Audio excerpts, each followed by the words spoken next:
নবীজি বদরের মাঠে কিছু ডাক দিয়ে বলেছিল, ডাক দিয়ে এই জায়গায় আবু জাহেল মরবে, ডাক দিয়ে ওই জায়গায় উমাইয়া মরবে, ওই জায়গায় ওকবা মরবে, ওই জায়গায় সাইবা মরবে। চিন্তা দিয়ে নবীজি যা বলছিল ওই জায়গায় ওই কাফেররা পৌঁছছে।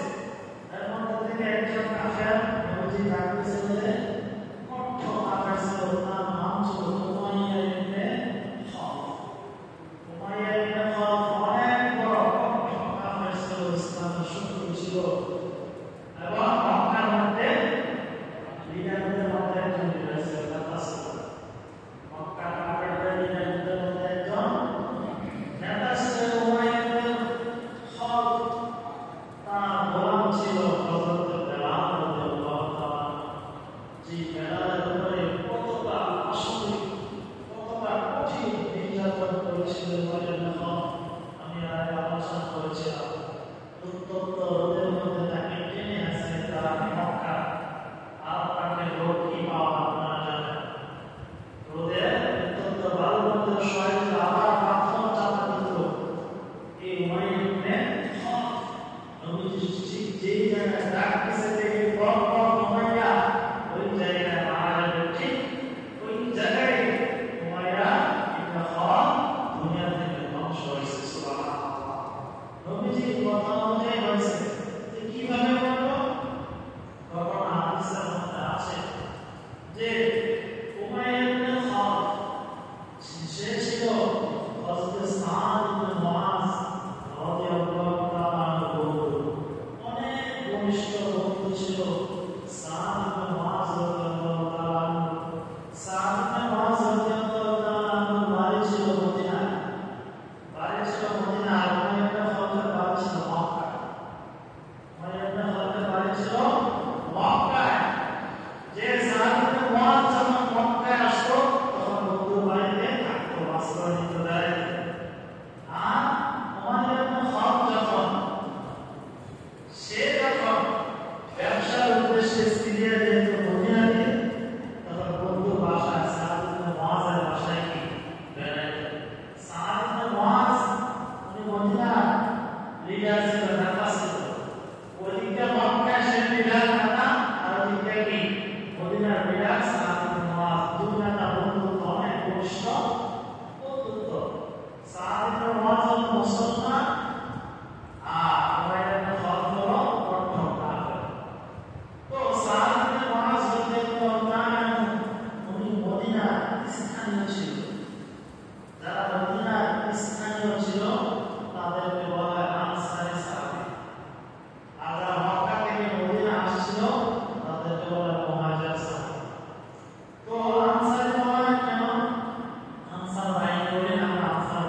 হিজরত করার আগে উনি মক্কায় গেছেন উমরা করার জন্য।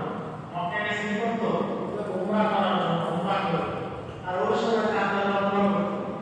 কাফেররা কি উমরা করতে এমন আছে যে কাফেরদের মধ্যে কিছু কষ্ট কাফের তারা কি উলঙ্গ হয়ে উমরা করতো। কারণ তারা মনে করতো যে আমরা যে কাপড় চোপড় করি, কাপড় চোপড় অনেক সময় হাত ফেলে দেয় কিনা, অনেক সময় নাপাকি থাকতে পারে। তো কাবা আল্লাহর ঘর, কাফেররা মানতো আল্লাহর ঘর, আল্লাহর ঘর। তো এই ঘরের মধ্যে কিভাবে এই খারাপ পোশাক করে, আরাম পোশাক করে তওয়াফ করবো, এই জন্য যে তারা উমরা করতো। নাউজুবিল্লাহ। তো সাদ ইবনে মুআজ উনি মক্কায় গেছে, মক্কায় গেছে, নবীজি হিজরত করে মদিনায় চলে আসছে। এই ফাঁকে কি সাদ ইবনে মুআজ গেছে মক্কায় উমরা করার জন্য। উমরা করার আগে গেছে বন্ধুর বাসা। বন্ধুর বাসাকে উমাইয়া ইবনে খালদ কত কাফের আগ থেকে বন্ধুত্ব, আগে থেকে কি বন্ধুত্ব। বন্ধুর বাসায় গেছে, বন্ধুর বাসায় দেশ মিশে থাকতেছে। পরে যে উমরা করবে, কাবা শরীফ তওয়াফ করবে, তখন সাদ ইবনে মুআজ তার বন্ধু উমাইয়া ইবনে খালদকে বলতেছে, বন্ধু আমার, যে আমি আল্লাহর ঘর তওয়াফ করব, উমরা করব, যে সময়টা দিন থাকে না, যে সময়টা দিন থাকে না, মানুষ একদম কম থাকে, ওই সময় আমাকে তুমি নিয়ে যাবে। তুমি তো এই জায়গায় গেছে না, তুমি তো জানো কোন সময় ভিড় থাকে, কোন সময় ভিড় থাকে না। বলছে আচ্ছা, যখন দুপুরবেলা হয়েছে, একদম দুপুরবেলা মানুষ কম থাকে, উমরা করার জন্য, তওয়াফ করার জন্য উমাইয়া ইবনে খালদ সাদ ইবনে মুআজকে নিয়ে বন্ধুকে নিয়ে রওনা করছে কাবা শরীফ। যখন কাবা শরীফ তওয়াফ করতেছে, উমাইয়া করতেছে সে কাফের, সাদ ইবনে মুআজ কি তওয়াফ করতেছে কাবা শরীফ, তওয়াফ করতেছে। এমন সময় হঠাৎ আবু জাহেল উপস্থিত। আবু জাহেল কি উপস্থিত? আবু জাহেল উপস্থিত হয়ে উমাইয়া ইবনে খালদকে বলতেছে, এ উমাইয়া, তোমার সাথে সে কি? তোমার সাথে সে কে? তখন সাদ ইবনে মুআজ রাদিয়াল্লাহু তাআলা উমাইয়া পরিচয় করতে দিয়েছে, সে হলো আমার মদিনার বন্ধু সাদ ইবনে মুআজ। সে হলো আমার মদিনার বন্ধু সাদ ইবনে মুআজ। তখন আবু জাহেল সাদ ইবনে মুআজকে ধমকি দিয়ে বলতেছে, আরে সাদ, তুমি যদি এই উমাইয়া ইবনে খালদ, উমাইয়া ইবনে খালদ কি নেতা, মানে বাকি নেতা বলে না, বড় নেতা হচ্ছে কি আবু জাহেল মক্কা। আর আবু জাহেলের সাথে দেখছে যারা রাসূল জানা বাকি নেতা করেছে, আমাদের দেশ হলো হাসিনা যারা পর দিয়ে বাকি নেতা হলো, এত ভাব আছে বাকি নেতা। আপনারা জানেন বাকি নেতা যায় পুরো দেশ এলাকা শেষ। এই বাকি নেতারা কি করে? আসল যারা নেতা তাদের বদনাম করে। বাকি নেতারা সাদাবাজি করে, দুর্নীতি করে, ঘুষ খায়, বিচারকের প্রতি এত অত্যাচার। আসল নেতার মানে এই বাকি নেতারা কি আসল নেতা কি একবারে খেয়ে দেয়, বদনাম করে দেয়। ওই উমাইয়া ইবনে খালদ কি আবু জাহেল থেকে ছোট, এই জন্য সেও কি নেতা ছিল, ছোটখাটো নেতা ছিল। তো সাদ রাদিয়াল্লাহু তাআলা মুখে কি আবু জাহেল বলতে, ওই সাদ, তুমি আজকে বাইচা গেছো শুধু উমাইয়া বন্ধু হইছো দেখা। তুমি মদিনায় মুহাম্মদকে তোমরা আশ্রয় দিছো, আজকে তুমি অনেক আরামে অনেক শান্তিতে তওয়াফ করে যেতেছো, নিরাপত্তার সাথে কোনো কেউ তোমাকে বাধা দিতেছে না। যদি তুমি আজকে এই উমাইয়া ইবনে খালদের বন্ধু না হইতা, আজকে তোমার 12টা বাজে, আজকে তোমার 12টা বাজে। কে বলতেছে? আবু জাহেল। ওই সময় মক্কার সবচেয়ে বড় নেতা সাদ ইবনে মুআজকে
লিডার মানুষ আমার সাথে চলো, সবসময় থাকো, চলাফেরা করো। তুমি যদি না যাও মন হয় যাবো, ও তোমাদের লিডারের যায় না।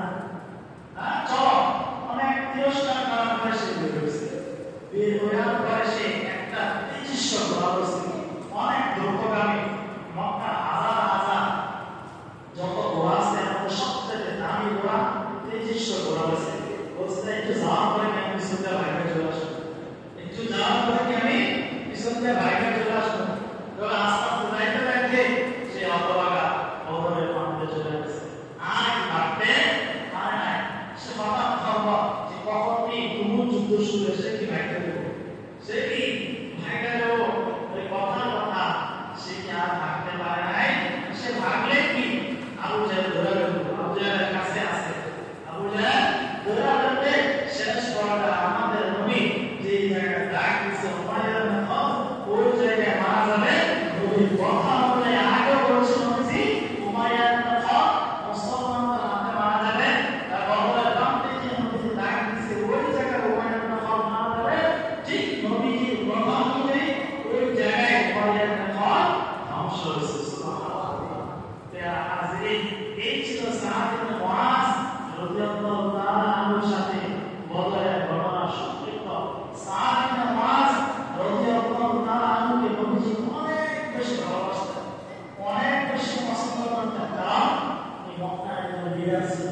সাহাবীর মৃত্যুর কারণে তার নাম হলো সাদ ইবনে মুআজ রাদিয়াল্লাহু তাআলা পূজা আবার ওয়াফতিহা তামামুস সামা এবং সাদ ইবনে মুআজ যখন মৃত্যুবরণ করে আসমানের সকল দরজাগুলো সাদ ইবনে মুআজের জন্য আল্লাহ তাআলা খুলে দিয়েছেন সুবহানাল্লাহ। এবং নবী আবার আল্লাহি আল্লাহি আর-রাজুল সালেহ এই সাদ ইবনে মুআজ ছিল। সাদ ইবনে মুআজ একজন মক্কার মুসলমান সাহাবী ছিল সুবহানাল্লাহ। নবী সাক্ষ্য দিয়েছেন এবং নবী নিজ হাতে সাদ ইবনে মুআজকে কি কবরের মধ্যে রাখছেন সুবহানাল্লাহ। এবং নবী যে আবার বলেন সাবউনা ওয়া শাহিদা সাবউনা আলফা মিনাল মালায়েকা যখন সাদ ইবনে মুআজের জানাজা নামাজ হয়, সাদ ইবনে মুআজের জানাজা যখন শুরু হয় নবীজি সাহাবায়ে কেরাম থেকে সামনে যাইল।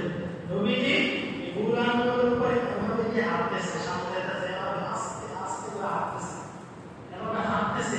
সাহাবায়ে কেরাম বলে আল্লাহ রাসূল এমন ভাবে আপনি কখনো করেন নাই, তো আস্তে আস্তে বুলানগুলোর উপরে পা দিয়ে আপনি হাঁটতেছেন, কারণ নাকি জানা যায়।